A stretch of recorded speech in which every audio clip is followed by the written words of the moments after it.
భగవంతుణ్ణి చేరుకోవడానికి ఒకే దారి, అదే సంతోషంగా ఉండడం. అవును, సంతోషం మనిషి శరీరాన్ని, ఆత్మని కూడా ప్రకాశింపజేస్తుంది. కానీ ఇలా అతి ముఖ్యమైన సంతోషాన్ని ఈరోజు మనిషి తన జీవితంలో చివరి స్థానంలో ఉంచుతున్నాడు. సంతోషంగా ఉంటే అనుకున్నవన్నీ సాధించగలమని మర్చిపోతున్నాడు. అందుకు కారణం మనిషి బ్రెయిన్లో హ్యాపీ హార్మోన్స్ ఉత్పత్తి కాకపోవడమే. మన మెదడులో కొన్ని ప్రత్యేకమైన హార్మోన్స్ ఉంటాయి. అవే మన మనస్థితిని, భావోద్వేగాలను ప్రభావితం చేస్తాయి. ఇవి ఉత్పత్తి కాకపోవడం వల్లనే మనిషి సంబంధాలకు దూరం అవుతున్నాడు. ఇవి సంతోషాన్ని కలిగించే రసాయనాలు. వాటిని మనం హ్యాపీ హార్మోన్స్ అంటాం. ఈ హార్మోన్స్ని తెలుసుకోవడం వల్ల మనం మన జీవితాన్ని సంతోషంగా, ప్రశాంతంగా మలుచుకోవచ్చు. మన శరీరంలో ముఖ్యంగా 4 హ్యాపీ హార్మోన్స్ ఉంటాయి: డోపమైన్, సెరటోనిన్, ఎండార్ఫిన్ మరియు ఆక్సిటోసిన్. ఇవి ఒక్కోటి ఒక్కో రకమైన రసాయనాన్ని మనకిస్తాయి. ముందుగా డోపమైన్ గురించి మాట్లాడుకుందాం. మీరు గంటల తరబడి టీవీ స్క్రీన్కో లేదా మొబైల్ స్క్రీన్కో అతుక్కుపోవడం ఎందుకో తెలుసా? అది డోపమైన్ వల్లనే. దీన్ని మోటివేషన్ హార్మోన్ అని కూడా అంటారు. కానీ మనం ఈ హార్మోన్ను సరైన విధంగా ఉపయోగించడం లేదు. ఎక్కువసేపు స్క్రీన్లోనే ఉండడం వల్ల మన శక్తి సన్నగిల్లుతుంది. మనం ఏదైనా లక్ష్యాన్ని చేరుకున్నప్పుడు లేదా ఎప్పటినుంచో ఎదురు చూస్తున్న మంచి ఫలితాలు లభించినప్పుడు మన మెదడులో డోపమైన్ విడుదలవుతుంది. అది మనలో సంతోషాన్ని, గర్వాన్ని, ఆత్మవిశ్వాసాన్ని కలిగిస్తుంది. రవీంద్రనాథ్ ఠాగూర్, ప్రేమ్ చాంద్ వంటి వాళ్ళు దీని గురించి చాలా చెప్పారు. వీళ్ళు గంటల తరబడి వాళ్ళ ప్రాజెక్ట్స్లో మునిగిపోయేవారు. అందుకు కారణం వీరు డోపమైన్ను సరైన విధంగా ఉపయోగించుకోవడమే. అలాగే మెడిటేషన్ చేయడానికి కూడా ఈ హార్మోన్ సహకరిస్తుంది. ఒక సైంటిస్ట్ తన ప్రయోగాన్ని సమర్థవంతంగా పూర్తి చేయడానికి ఈ హార్మోన్ చాలా అవసరం. ఉదాహరణకి, మీరు ఒక టాస్క్ కంప్లీట్ చేశారు, ఎగ్జామ్లో మంచి మార్కులు వచ్చాయి, మీకు ప్రియమైన వారి నుంచి ప్రశంస వచ్చింది. ఇదంతా డోపమైన్ ప్రభావం. ఇది నువ్వు బాగా చేశావు అని మెదడుకు చెప్పే రసాయనం. కానీ సమస్య ఏంటంటే, డోపమైన్ తాత్కాలికంగా ఎక్కువైతే అది అలవాటుగా మారి ఒత్తిడికి కారణమవుతుంది. అందుకే ఈ హార్మోన్ను సహజంగా స్థిరంగా ఉంచుకోవడం అవసరం. దానికి కొన్ని మార్గాలు: చిన్న లక్ష్యాలను నిర్దేశించుకుని వాటిని సాధించడంలో ఆనందం పొందడం, జాబితా తయారు చేసి ఒక్కొక్క పని పూర్తవుతున్న ప్రతిసారి టిక్ చేయడం, మీ కృషిని గుర్తించి మీకు మీరు గర్వపడడం, సోషల్ మీడియాను పరిమితంగా వాడడం, ఎందుకంటే అది డోపమైన్ను కృత్రిమంగా సృష్టిస్తుంది. ఇది ప్రోత్సాహకానికి, లక్ష్య సాధనకు, ప్రేరణకు కారణమయ్యే హార్మోన్. మీరు ఏదైనా పని పూర్తి చేసినప్పుడు మీ మెదడులో డోపమైన్ విడుదలవుతుంది. చిన్న విజయాలను కూడా సెలబ్రేట్ చేయడం, మీ లక్ష్యాలను రాసుకోవడం, వాటిని చేరుకోవడం డోపమైన్ను పెంచుతుంది. తర్వాత ఆక్సిటోసిన్. దీన్ని ప్రేమ హార్మోన్ అని కూడా అంటారు. ఇతరులతో అనుబంధాలు, ఆప్యాయత, మమకారం పెంచే సమయంలో ఇది విడుదలవుతుంది. మీకు ప్రియమైన వాళ్లతో గడిపే సమయం, కౌగిలింతలు, సాన్నిహిత్యపు సంభాషణలు, ఇవన్నీ ఆక్సిటోసిన్ను పెంచుతాయి. కొన్ని రోజుల క్రితం ఒక ఆశ్చర్యకరమైన సంఘటన జరిగింది. ఆధ్యాత్మిక వర్క్షిప్కి ఒక మహిళ చాలా నిరుత్సాహంగా, బాధాకరంగా రావడం జరిగింది. ఆమె మాటల్లో కూడా ఉత్సాహం లేదు. నాకిదే చివరి వర్క్షాప్ అని, బ్రతకాలని లేదని మాట్లాడింది. కానీ అదే మహిళను 3 రోజుల తర్వాత చూసి అందరూ ఆశ్చర్యపోయారు. అందరితో కలివిడిగా మాట్లాడుతూ, ప్రశంసిస్తూ, నవ్వుతూ హాయిగా కనిపించింది. ఆ మహిళ మీద పరిశోధన చేశాక అందుకు కారణం ఆక్సిటోసిన్ అని అర్థమైంది. అంటే లవ్ కెమికల్స్ ఉత్పన్నమవ్వడం. ఈరోజు సమాజంలో భార్యాభర్తల బంధం తొందరగా విడిపోతుంది. ఒక తండ్రికి, కొడుక్కి, కూతురికి, తల్లికి మధ్య ప్రేమ తగ్గిపోతుంది. ఎక్కడ చూసినా పగ, ద్వేషం, అసూయ.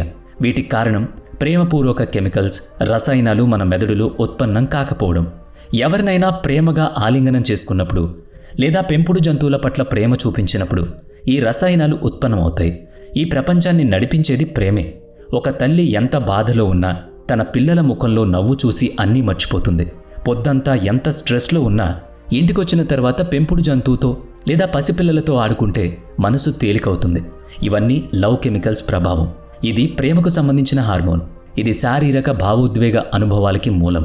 మీరు మీ మిత్రుణ్ణి ఆలింగనం చేసుకున్నా, మీ బంధువులతో ప్రేమగా మాట్లాడినా, మీ పిల్లల్ని చూసినా ఆక్సిటోసిన్ విడుదలవుతుంది. ఇది నమ్మకాన్ని, అనుబంధాన్ని, మమకారాన్ని పెంచుతుంది. మీరు కూడా ఈ మ్యాజిక్ను అర్థం చేసుకుని జీవితాన్ని అర్థం చేసుకుంటే చాలా హ్యాపీగా ఉంటారు. ఇక నెక్స్ట్, ఎండార్ఫిన్. ఈ హార్మోన్ గురించి తెలుసుకునే ముందు మీకు ఒక విషయం చెప్పాలి. ఈ రోజుల్లో ఎవరైనా శరీరంలో ఏ భాగంలో అయినా కొద్దిగా నొప్పి వచ్చిందంటే చాలు పెయిన్ కిల్లర్స్ వాడుతున్నారు. బ్రూఫెన్, పారాసిటమాల్, ఆల్ట్రాక్ట్, ఇలా ఏదో ఒకటి. దానివల్ల తాత్కాలిక ఉపశమనం లభిస్తుంది. కానీ శరీరం లోపల అనేక సైడ్ ఎఫెక్ట్స్ రావడం మొదలవుతాయి. అయినా తప్పక వేసుకోవాల్సి వస్తుంది. అయితే మన మెదడులో సహజంగా పెయిన్ కిల్లర్ ఉందని మీకు తెలుసా? అదే ఎండార్ఫిన్. ఇవి మన శరీరంలో సహజంగానే ఏర్పడే నొప్పి నివారణ హార్మోన్స్. ఇవి నొప్పిని తగ్గించడమే కాదు, హర్షానుభూతిని కూడా తగ్గిస్తాయి.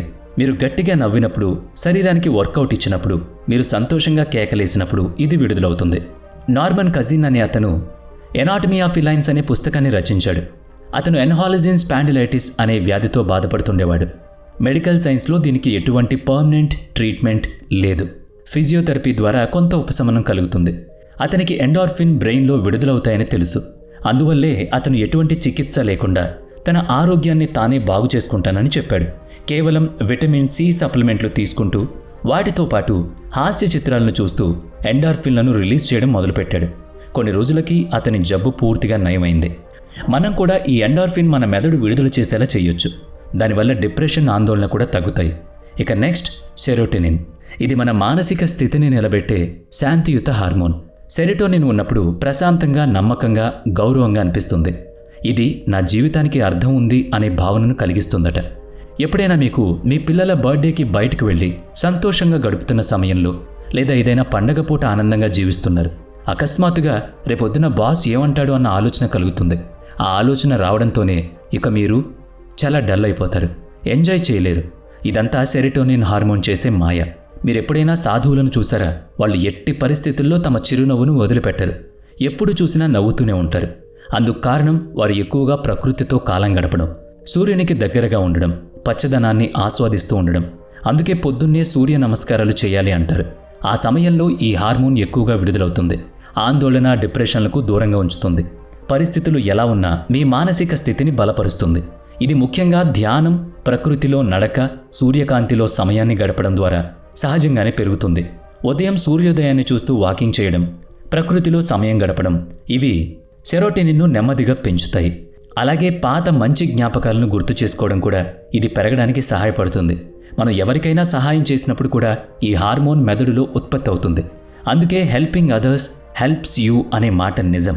ఇక హ్యాపీనెస్ అనేది చాలా పెద్ద విషయం. దీని గురించి పూర్తిగా తెలుసుకోవాలంటే మనం మన మీద ప్రయోగాలు చేసుకోవాలి. అంటే ఎప్పుడూ కూడా సరదాగా, హాయిగా ఉంటూ అది ఎంత హ్యాపీనెస్ని ఇస్తుందో ఒక్కసారి మీకు మీరే ఆలోచించుకోండి.